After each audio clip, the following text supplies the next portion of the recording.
Menendez said he's gonna leave his wife for a 21-year-old student he met online from within his prison cell. I mean, this is crazy. The woman's name is Millie Buxey. She's a British university student and 35 years younger than Lyle, who has already told her that he wants to divorce his wife to be with her. A source said that Lyle adores Millie and she refers to him as her boyfriend even though he's married. This all started at the beginning of this year when Lyle spotted Millie on a Facebook group in his name that is run by his wife. He initially approached her under a fake name before confessing his love and his true identity. Since then, their romance has even spiced up to the point where Lyle is constantly getting busted by prison guards for possessing a contraband cell phone that he's using to contact her. And despite being busted, he acquired a second phone which he's been using to stay in touch with her. The fact that she traveled over 5,000 miles from her home in Greater Manchester just to visit him says a lot. I mean, let me know what you guys think about this, and as always, I'll keep you guys updated. Breaking news update in the Menendez brothers resentencing hearing. It has officially been rescheduled to January 30th or the 31st. They did not show up in court because there was issues with the prison feed. So the live stream was not working correctly, so they were not able to appear. This was not an actual in-court proceeding for them. They were going via live stream and they weren't able to make it. But it has been rescheduled, so we will have to wait a little bit longer to see where they will be at on their journey to finding freedom. As always, if you want to stay up to date with the case, make sure to hit the follow button. I will be updating throughout. I will see you guys next time. Bye.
News correspondent Dana Griffin.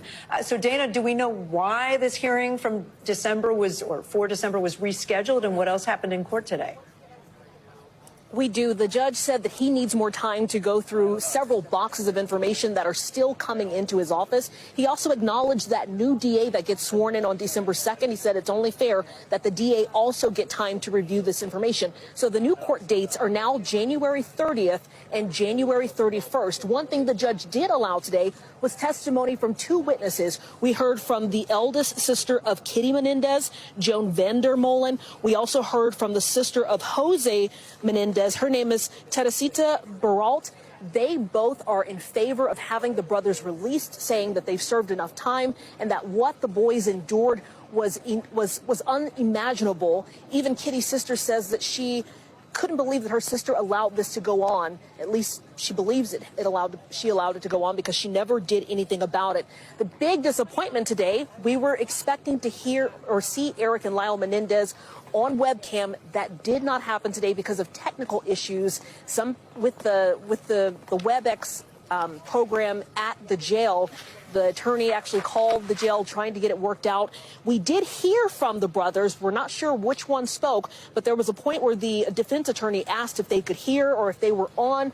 We heard, quote, "We are," And we heard another voice say, we had video access the entire time. So they got to see the proceedings. We did not get to see them, but we heard from them briefly. Very uneventful, except for the fact that we did hear that key testimony, the two sisters of the victims. Yeah. And the reason the judge allowed them to be heard was because they are both having medical issues. One is going to be turning, I believe, 93 tomorrow, and both look pretty frail inside that courtroom. The Menendez trial in December has been canceled, is being rescheduled to January 30th and the 31st. I guess they're giving 2 days to get all that evidence and different testimonies and things in there, but it looks like it is being rescheduled. Part of that is also because the new DA coming in wants to have more time to look over the case. What do you guys think?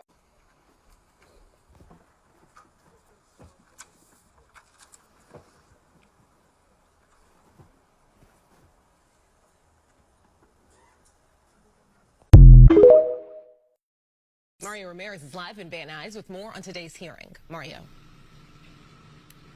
Coco, Brooke, good morning. It's been over 3 decades since the brothers Eric and Lyle Menendez were sentenced to life in prison without parole. We're just outside the Van Nuys Superior Courthouse, where they're expected to attend a hearing today virtually from San Diego, where they're serving their sentences. Another important milestone in this highly anticipated case. The Menendez brothers, Eric and Lyle, convicted over 30 years ago for the shotgun murders of their parents in Beverly Hills, and they're making a new plea, a new bid for their freedom. Their lawyers have filed a petition asking a judge to consider new evidence of alleged sexual abuse by their father. The evidence including a previously unseen letter from Eric Menendez to his uncle in '88 describing the alleged sexual abuse, and a recent claim by a former Latin boy band member who alleges he was abused by the brothers' father.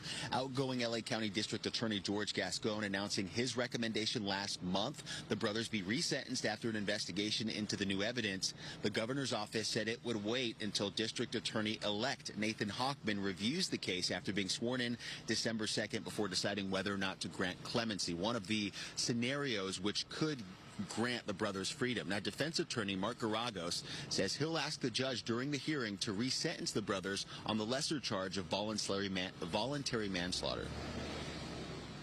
If he goes through, and I'm hopeful that he will, all of the what's called the C file, which is their correctional file, if he goes through and talks to correctional officers who are dealing with both of them, I don't think anybody who looks at the C files and looks at what happened and sees that they've done 35 years can come away with any conclusion, but that it's time for them to be released. Defense attorney Mark Garagos there. Last month, nearly 24 relatives gathered for a news conference in support of the case being resentenced from the original conviction of first-degree murder. No major decisions are expected today. That status hearing will confirm some details for the resentencing that is expected on December 11th. And the demand for seats inside the courtroom is so high, a lottery is being held for 16 public seats inside the courtroom. That'll be held here outside the Van Nuys Courthouse before proceedings begin at 10:30 this morning. We'll have more throughout the morning here on Good Day LA. For now, live in Van Nuys, I'm Mario Ramirez. Those who weren't in the courtroom today, I think you could talk to anybody who was. It was a very, it was first of all, the first time that Lyle and Eric have been at least remotely in a courtroom in a number of years, number one. It also was quite a moving experience, at least from where we sit, to listen to Aunt Terry and Aunt Joan, who are respectively Jose and Kitty's older sisters. Both made impassioned pleas with the judge to send the brothers home, and like I said, very moving. Terry testified under oath that she was very close to Jose and practically grew up with him, and Joan as well talked about Kitty and all of the good things that they've done since they've been in there. The judge has now set January 30th and 31st as the days for a plenary or fulsome hearing on the resentencing. He has also invoked what's called AB 600, so he has jurisdiction under that section as well, which is California law. He's going to and has heard and will ask for further briefing, and by January 30th or 31st, we're hoping that by the end of that or sometime sooner that we will in fact get the brothers released. The family is all here, and including Joan, who's here, who everybody can wish happy birthday to tomorrow. Happy birthday. And Terry, who is here. Yes, where's Terry? Where's Terry? Terry's in the back. Terry made the trip. Bring Terry up here, Bring please. Terry up as well. I will tell you that I did not program either one of them, and I don't think either one of them knew they were going to speak, but they spoke, and we did that so they could speak from the heart. And we're sisters in kind.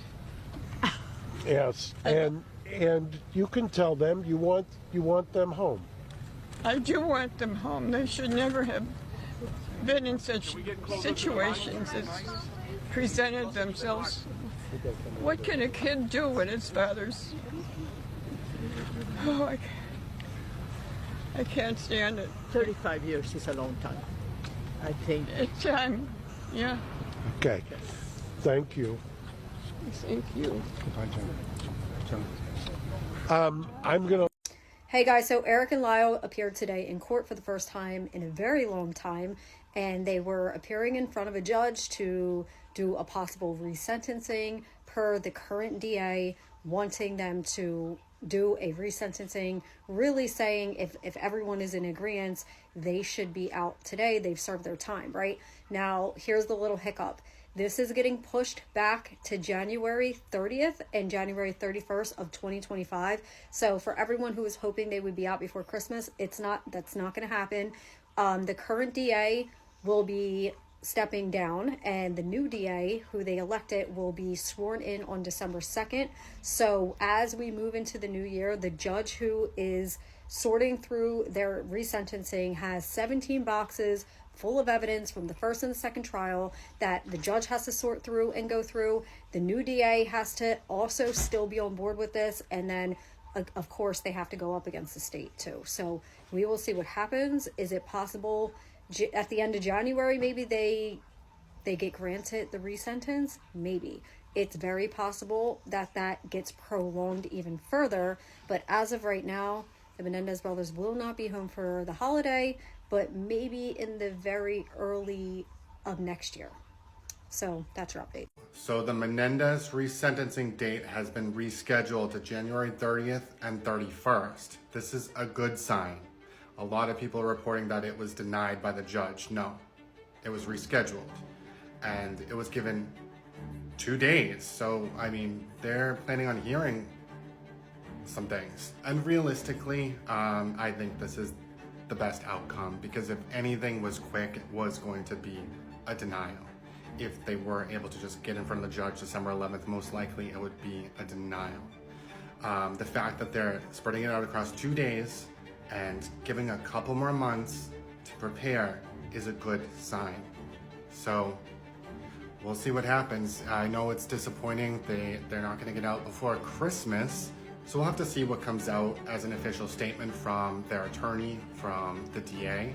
But the key here really is that nothing has been denied, and they want to hear both sides. Enough already. Surprised he doesn't just take out a rifle in the courtroom and shoot him.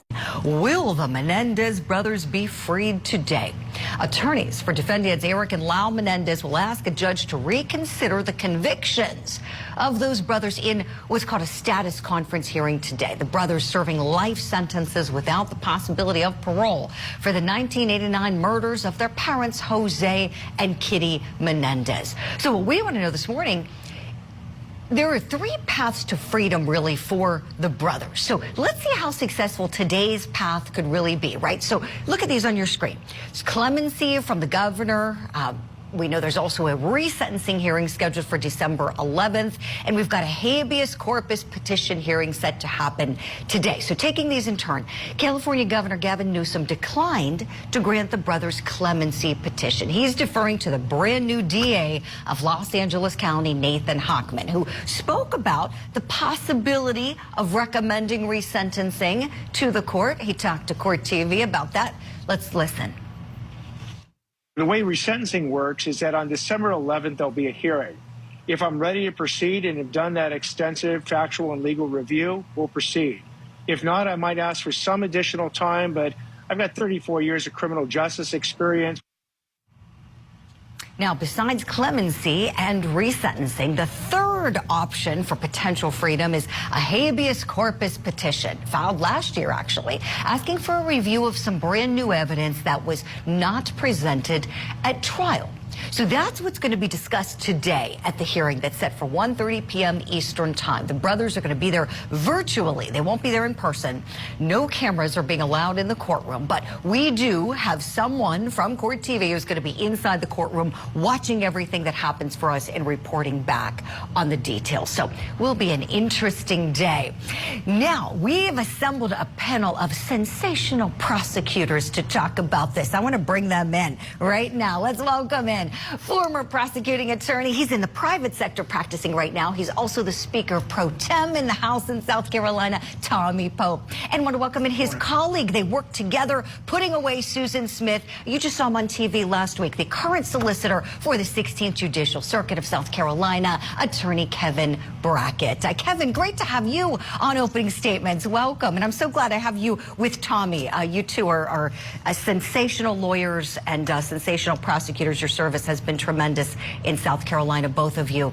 So, Kevin, I'm going to start with you since you're here first today. Let's talk about the brothers being released. Do you think that there's actually a chance that they could be that their freedom could be announced as soon as today? Well, Julie, it's California, so anything could happen. I would have one opinion if we were talking about South Carolina or other parts of the country, and a different opinion for California. They have a different set of rules and standards they go by, apparently. So it is possible, but it sounds more like, just from the way that this is being postured, that this is more of an opportunity for the parties to get together and sort of lay out a timeline for what might happen, what each party would need to be prepared, and to make sure that they're on schedule. So that's typically what happens at a status conference. Right, Kevin. Thank you for tempering our expectations with the caveat that it's California, as you said, so who the heck knows? Tommy Pope, the two pieces of evidence, as you know, this letter that came up, apparently Eric is said to have written this letter to a relative. They say that it was written before trial, before he gave the testimony about being abused by his father. But it's been noted by people in that office, particularly one who came on Court TV, John Lewin, that we really don't know about this letter. We have no idea when it was written. It could have been written a couple weeks ago. But it's one of the things, nonetheless. Also, the other thing is that there's some outside corroboration for the claims. One of the members of the boy band Menudo is willing to come forward and say that he was molested by Jose Menendez at the mansion where the family lived, and so also serving as potential corroboration. What do you think about these pieces of evidence? I tell you, Julie, one, I'm disappointed. Brackett took my job as solicitor, and now you got him on Court TV. You're about to put me out to pasture, I know. But no, never. I tell you, never. We have actually experienced, the quote after discovered evidence on some of our death penalty cases Kevin and I've dealt with, and it's just ironic to me that this information always comes so remotely that it's hard to disprove it, so to speak. We had Kevin will remember the stranger under the bridge that they miraculously found. We have. I'm concerned. Not. well, fabrication, if you want to call it. I'm concerned about fabrication. I'm concerned that I thought the first trial that ended in a mistrial, if I've read it correctly, these issues came up. So I'm really interested in why, if it was out there already, why it wasn't brought up. I guess they're saying this is better evidence now. And ultimately, I'm concerned it seemed a lot political. We don't want to drive justice by Netflix specials and so it concerned me that prosecutor, it's interesting, we've got a new prosecutor who's going to put a fresh set of eyes on it. Exactly. I love what you said, Tommy. I couldn't agree more. A fabrication. And that's something one of the deputy DAs in the office, John Liu, and I keep going back to him because he's someone we all know at Court TV, famously prosecuted Robert Durst. We saw him on Court TV Live for many weeks trying that case. And he said that in particular, Lyle, he said, but both of these brothers have a history of fabricating evidence during the first trial when, as you noted, Tommy, all of this stuff was allowed in. We know the abuse claims were largely excluded in the second trial. And John Lewin said, how in the world can we trust this? It hasn't been vetted. So he's been one of those outspoken people who disagreed vehemently with George Gascon, the outgoing DA. I've got a clip of him talking to the media about how there's such a split in his office. Let's watch. I have to tell you unequivocally that we don't have a universal agreement. There are people in the office that strongly believe that the Menendez brothers should stay in prison the rest of their life, and they do not believe that they were molested. And there are people in the office that strongly believe that they should be released immediately. Even so, Kevin, let me go back to you, please. Even so, their sentence was life in prison without parole. I mean, these were cold-blooded murders, as you know. Why in the world are these guys entitled to consideration? I guess, I think of all the other criminals who are locked up for the same kind of thing. And why are the Menendez brothers looking for special treatment? Your thoughts on that, please, Kevin? Well, sometimes in cases like this that are high profile, there's a tendency to suddenly find reasons to kick the embers and bring these cases back to life. They drew so much attention before, so it'll draw attention again. And that affects these potential witnesses who might come forward because, it gives them a chance to sort of become involved and be in the limelight for a minute. It really makes me wonder why this is even being considered, because typically an after-discovered evidence issue focuses on actual innocence. And this seems to be more of an effort to revisit a motion, an evidentiary motion that occurred in the trial, not to question whether or not they were guilty, but whether, they had some mitigation for why they may have done what they did, which, that sort of thing can go on forever. And if this becomes the standard for how we're going to look at cases after the fact, then if we're going to be able to dig into it to this granular level and try to adjust these sort of collateral issues, then, when will victims ever get resolution? Because any case is subject to having this kind of issue revisited and new evidence supposedly found that's going to alter how the sentence should have been imposed. So I don't really understand it from the East Coast, how this sort of issue could even arise. I love your analysis, Kevin. And you're right. When it really gets down to it, you pointed out something that's so key. What does this have to do with the facts of it? I mean, this was a planned, premeditated, brutal killing. I mean, after they had fired so many shots, they went out and reloaded and came back and fired more. And then they went on to spend their parents' money. I mean, blowing something like $700,000 in 6 months, living like kings. These guys certainly didn't act remorseful or act like victims then. What is this even about? I love that point, Kevin. Tommy, let me ask you, please, about the Menendez mania. When you're a prosecutor, the job that you held for so many years that Kevin holds now, Tommy, how key is it to tune out the noise from the hype and the fascination with these criminals in order to pursue justice? I think absolutely it's key for the prosecutor, but it's also key for the courts. You know, going back to Smith, we talked about it's like bizarro world. Rulings would happen that you wouldn't think would normally happen. And so it's got to be focused in the courtroom, and hopefully that's what will happen here. Exactly. I love having you both on the program, and especially together. This is such a treat for us. And you're going to stick with us. Tommy Pope, Kevin Brackett, stand by, please.